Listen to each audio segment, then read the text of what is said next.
Hi guys! Welcome back to my YouTube channel. So for today's video guys, gagawa tayo ng sisig. Eto po, may natira po kaming. Bali guys, yung natira naming ulo, gagawin po namin siyang sisig.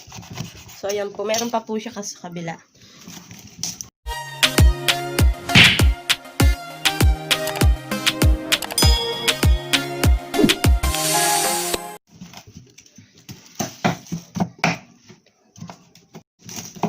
Eto guys, so yung kabila niya marami pa pong laman. So gagawin po namin siyang sisig. So una po namin gagawin, hihiwain po namin siya ng maliliit chop po. Ayan.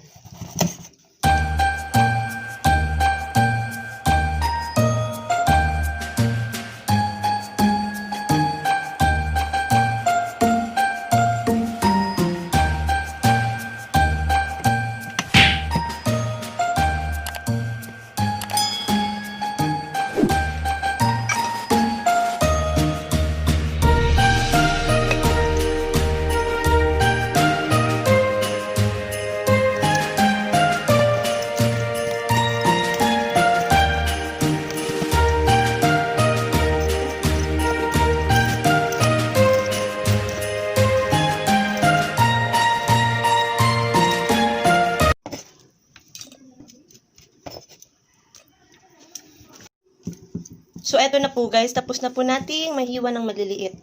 Ayan po. Bali guys, meron pa pong natira. Gagawin daw po dito, lechon paksiw. Kaya eto lang pong binigay sa akin, konti pansisig. Kasi eto gagawin lechon paksiw. Ayan. So, ngayon po guys, sibuyas naman po ang hiwain natin. Maliliit din po. So, tama na po yan. 2 sibuyas po. Kasi mahal po ang sibuyas ngayon guys.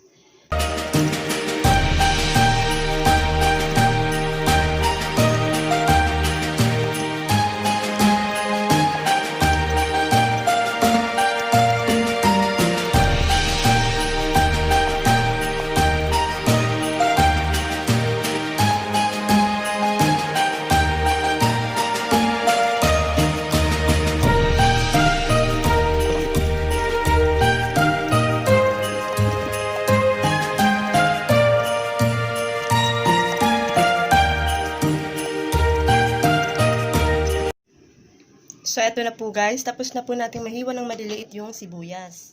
So, ngayon po guys, ilalagay na po natin yung sibuyas. Yung hiniwa natin sibuyas guys. Lalagay na po natin. At hahaluin po natin siya.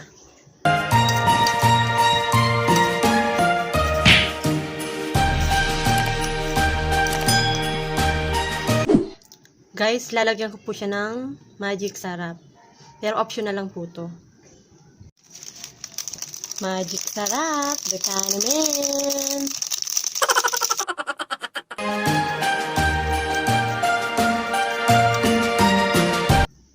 Lalagyan ko rin po siya ng oyster sauce.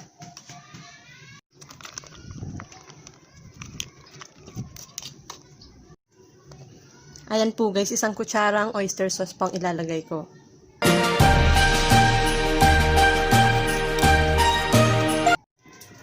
Tapos po, lalagyan ko po siya ng 1 kutsarang toyo.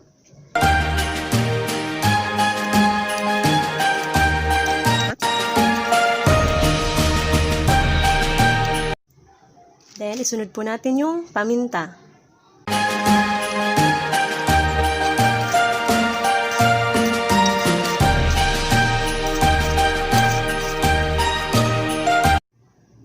Ngayon po, hihiwain na po natin tong siling panigang. Grabe guys, ang mahal ng bilihin ngayon. Grabe ito, 5 piso po to. Tapos, itong siling labuyo, 5 piso rin po. Yan, slice na po natin.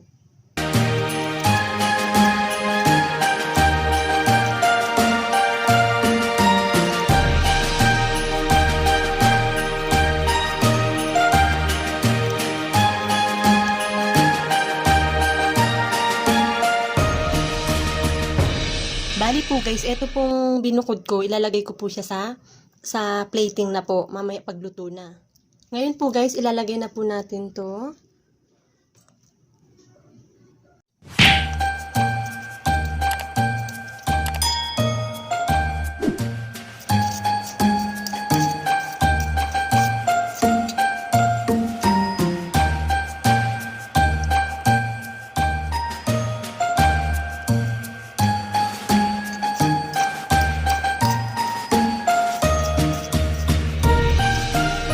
Tapos ngayon po guys, titikman po natin siya. Yung mga sangkap po na nilagay ko dito, base po sa akin. Tansya lang po. Ngayon titikman ko po siya. Okay, pwede na to guys. Ang sarap.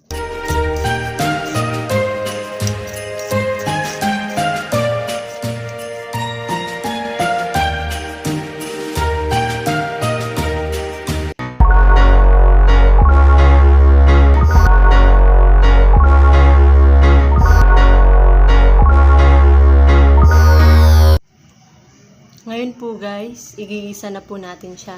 Lalagyan ko po siya guys ng konting mantika. So ito na po guys, ready na po siya para igisa. Ayan po guys, nilagyan ko po siya ng mantika para hindi po masunog yung butter. Ngayon ilalagay na po natin yung butter.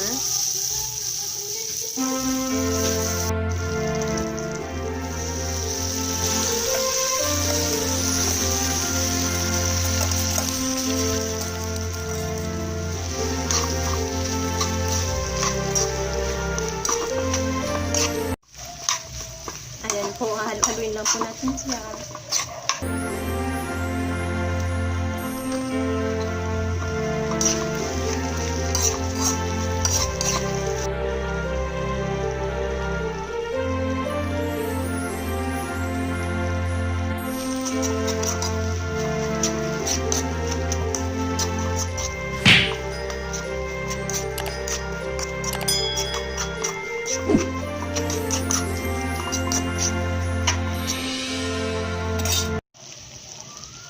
So guys, okay na po siya guys. Pwede na to.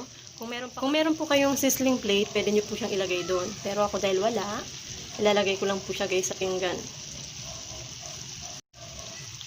Patayin na po natin yung apoy.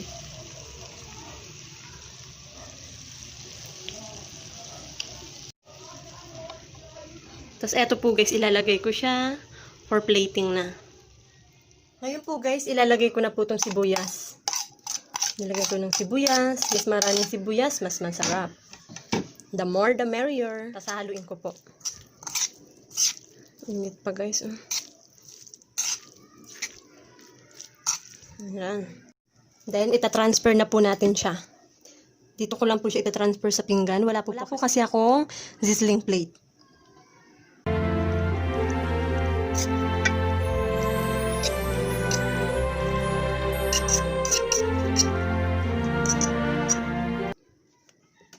Eto na po guys, ang ating sizzling sisig. Aayusin lang po natin, arrange natin. Tapos ngayon po, lalagyan ko po siya ng isang itlog. Ayan! Ano din. So guys, eto na po ang ating sizzling pork.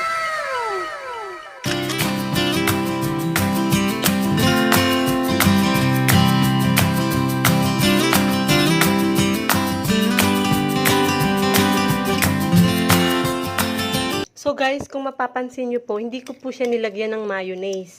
Sabi po kasi ng iba, mabilis daw makapanis ang mayonnaise. Kaya hindi ko na lang po nilagyan. Tsaka hindi rin po kasi ako mahilig sa mayonnaise eh. So guys, kain na po tayo.